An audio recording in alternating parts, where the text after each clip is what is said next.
Well, if I'm being honest with you, I'm a little worried about today's sermon. I'm a little worried because I'm afraid that some of you are going to think that I'm preaching directly to you, that this sermon was written with somebody in mind, maybe even you. And so I'm a little hesitant to tell you what the message is today because I'm afraid you're going to take it personally. And I don't mean it that way, it's what the gospel tells us this morning. But if I'm being honest, I'm a little worried. So can I tell you why I'm worried? Can I tell you what the message is, what the gospel's saying to us that I'm worried you're going to take personally and think, Pastor wrote that sermon just because of me? Certainly. Well, here it is. Here's the sermon. Here's the message. Stay awake. Now, I know that some of you think that I wrote this sermon because of you, and I didn't. It's just what the gospel tells us, okay? No looking to your neighbor either, okay? Some of you are ornery. This is just the message of the gospel. Stay awake. So, this morning, I brought my alarm clock. So, let's see here. I've got to just adjust it a little bit, and, okay, well, that's on, okay. Let's see, here we go. All right. So stay awake, because at some point this alarm clock's going to go off, okay? And I don't know when. I didn't pay that close attention when I was just setting it. For the record, that's not, I don't really use this alarm clock much. I use my phone, but this is kind of my backup. If, my phone stops working, I can set this, but mornings, right? Okay, stay awake. Stay awake. That's the message. Mark chapter 13, beginning at verse 32. Mark has written this gospel to a group of Christians that have just recently experienced a great tragedy. And so they're asking Jesus about what is going to happen. What is God going to do? When is God going to intervene and make things right? And this is what Jesus says to them. Mark chapter 13, starting at verse 32. But nobody knows when that day or hour will come. Not the angels in heaven, and not the Son. Only the Father knows. Watch out. Stay awake. You don't know when that time is coming.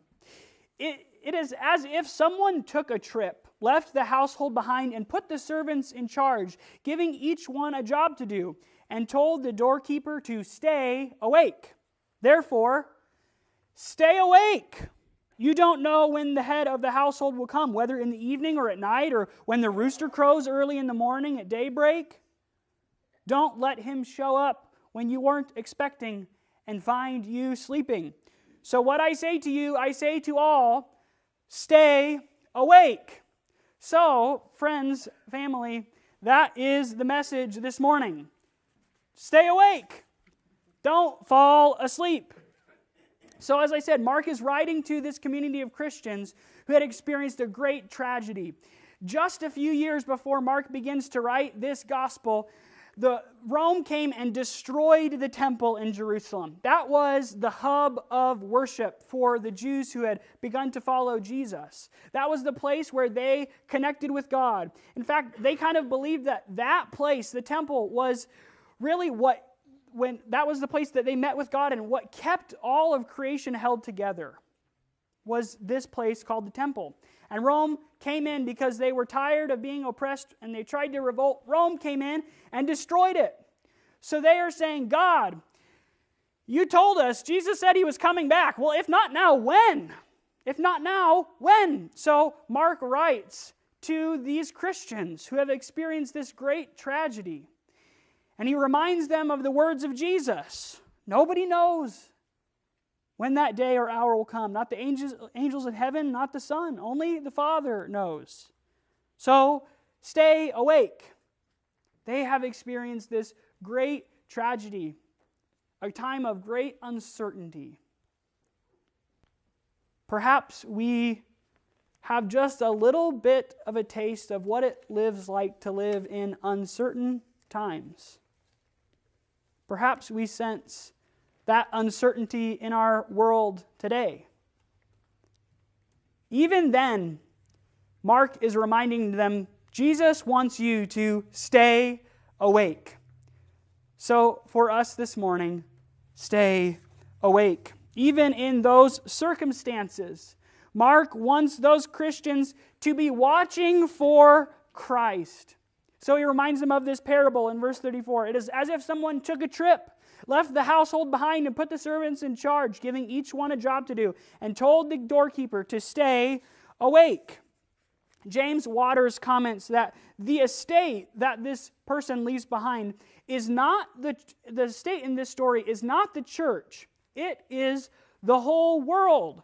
God is not just for the church, but for the world. And as God's church, therefore, we too are for the world and are to make God's new creation here and now, even when the Master is away. That's what we are to be participating in as we stay awake, to be participating in the recreation of the world. And so in verse 33, Jesus says, stay awake. Then he says it again later in verse 35 and 37, stay awake. In verse 33, the word in the original language here, it really means to be sleepless, or to say, I'm awake. I have no sleep. I'm not sleeping at all. I'm totally awake. I'm watchful and I'm careful. Some of you could say that right now and some of you couldn't. And that's okay. That's okay. This sermon wasn't written towards anyone in particular, right? Okay. But in verse 35 and verse 37, when Jesus says, stay awake, the word that he uses, really bound up in that word is this sense of watchfulness, of being alert. I'm awake. And it's as if in that word, there is implied that to fall asleep would be the same as to die. And so to stay awake is to be fully alive. So when Jesus says, stay awake, he's saying, be fully alive. So you know what that means for us? As people who are waiting and watching, there is life in the waiting. There is life in the waiting. And so, this season of Advent is all about waiting. It's beginning to look a lot like Christmas. You've probably heard that on the radio.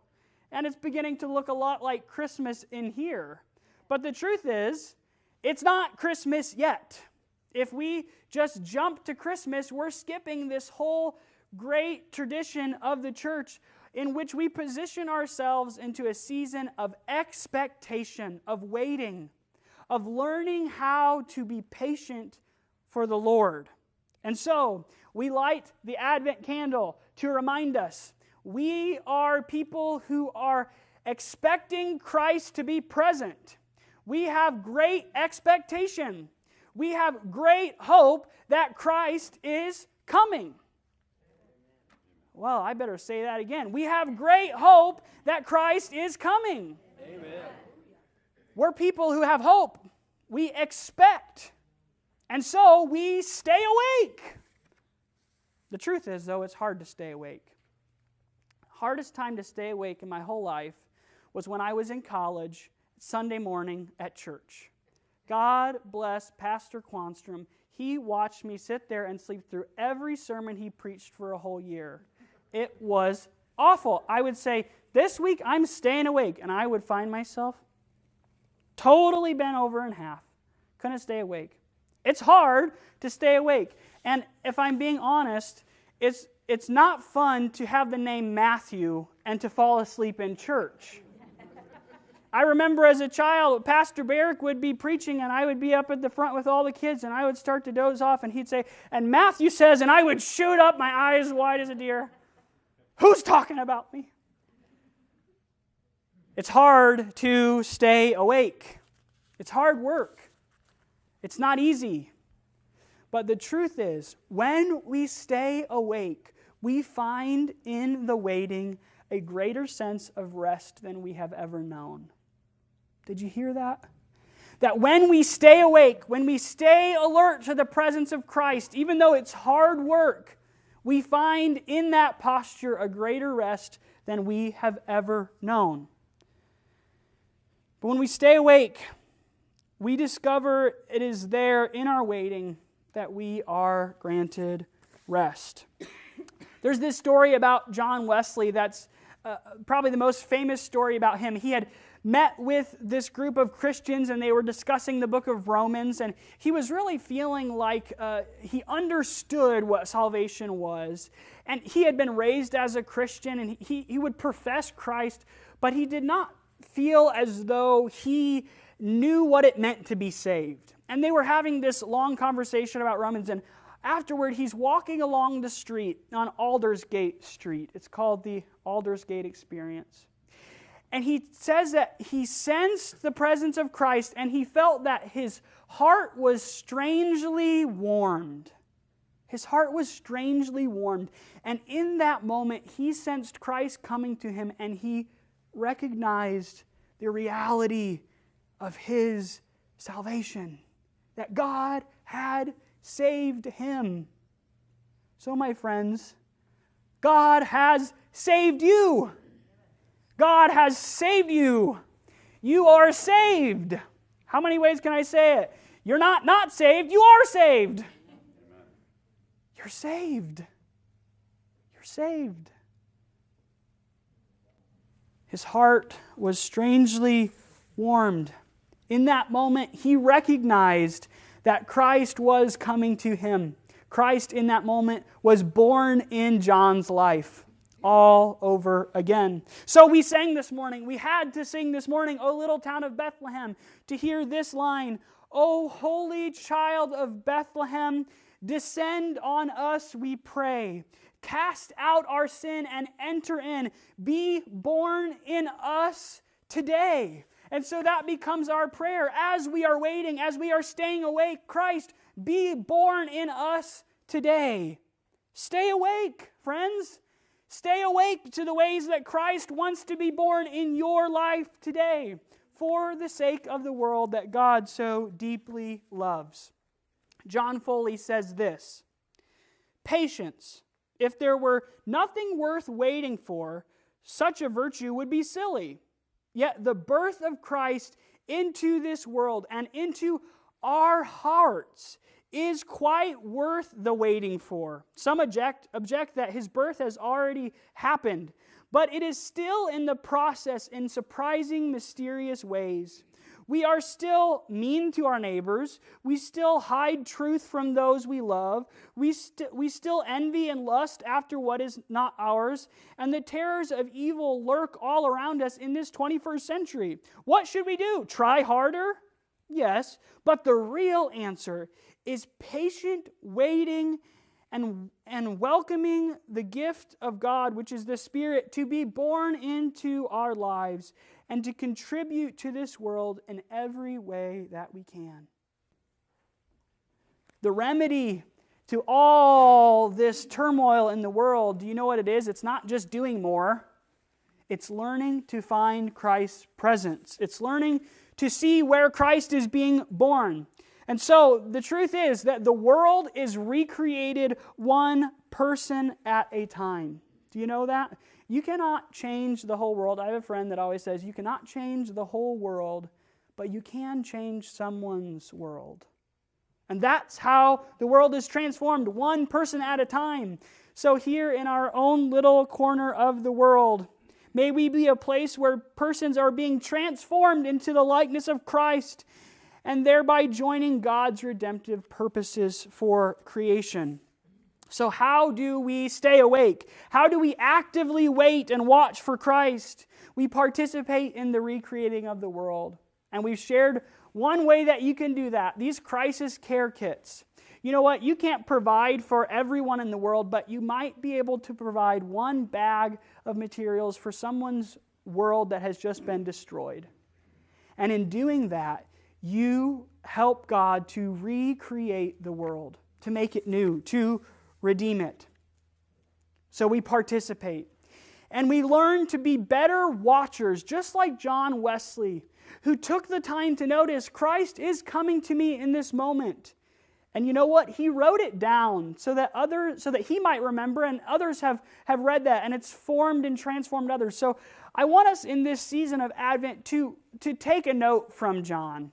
and to begin to take better note of how it is Christ is coming to us. So I need a couple volunteers here. Great, Jim. I just want everyone to get one of these. Steve, thanks. Pass those out. So what that is, here, let me have one. This is it's simply one piece of paper. There's nothing special about it or anything. But it's an opportunity for us every day of Advent to take note of the ways that Christ is being born in our lives, the ways that we see Christ coming to us. So for December 3rd, do you know what mine is going to be? That Lynette was at church today. That is going to be how I recognized Christ was coming to me through his servant Lynette. What joy to have you back with us. Oh, we're so happy. And so every day, I invite you to reflect at the end of the day, or maybe carry it in your pocket, and when you notice God doing something, when you become aware of God's presence, don't pass it by. Wake up. Stay awake. Write it down. And then at the end of Advent, you might be amazed at how often Emmanuel, how often God is with you. We might become aware that everything we need is right before us in the presence of God. And so we engage in these sorts of practices that help us to watch, that help us to wait, that help us to become more aware of how Christ is being born. Ron Rolsheiser says this: "It is for this reason that we need to begin each day with prayer. What happens if we don't pray on a given morning is not that we incur God's wrath, but rather that we tend to miss the morning, spending out the hours until noon trapped inside a dullness of heart. The same can be said about praying before meals. We don't displease God by not first centering ourselves in gratitude before eating, but we miss out on the richness of what we are doing. The Eucharist, communion, has the same intent. It's meant to regularly call us out of a certain sleep." And so through this season of Advent, we are going to practice communion every week. We're going to take together the body and the blood of Christ every week, because it is a means by which we are again woken up to the presence of Christ, to how Christ is being born. So how do we watch? We engage in the recreation of the world. We take note of when God shows up, and we participate in this practice called communion that wakes us up. And when we do that, we are participating in opposition to the voices in the world that says there is no hope, there is no good, there is no truth, there is no light. When we take communion, we stand up and we say, "You are wrong, Emmanuel. God is with us." So, stay awake. Some of you might be saying, well, isn't communion about Jesus' death? That's later. We saw in the video, that comes later in the story, right? Wendy Crane says this: "We cannot look forward to God coming if we do not look at God dying." The truth is, Christ comes to us in flesh, but that means that Christ is going to die in flesh. And so even now, in Advent, we begin to live into that cycle of being recreated by the death of Christ. This morning, I want to invite you to partake in communion. So here's what will happen. You'll come forward, you'll tear off a piece of bread, you'll dip it in the cup, and you'll take the communion right at that time. We'll start at the back. You can filter down the center aisle and then go out and around. And as you're taking this, I want you to recognize that this is how God is being born in your life today. This is Emmanuel. This is God who is present with you.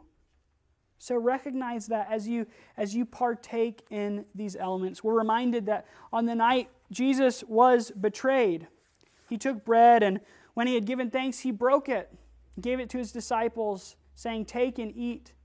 Whenever you do this in remembrance of me. Likewise, after supper, he took the cup, and when he had given thanks, he blessed it and gave it to his disciples, saying, "Do this as often as you drink. This is the covenant of my blood. Do this in remembrance of me." We're going to take in silence this morning as we tune into the season of Advent, which often sounds a lot like silence, of learning to listen well. So I'm going to invite you to come forward this morning in silence and to receive the presence of God.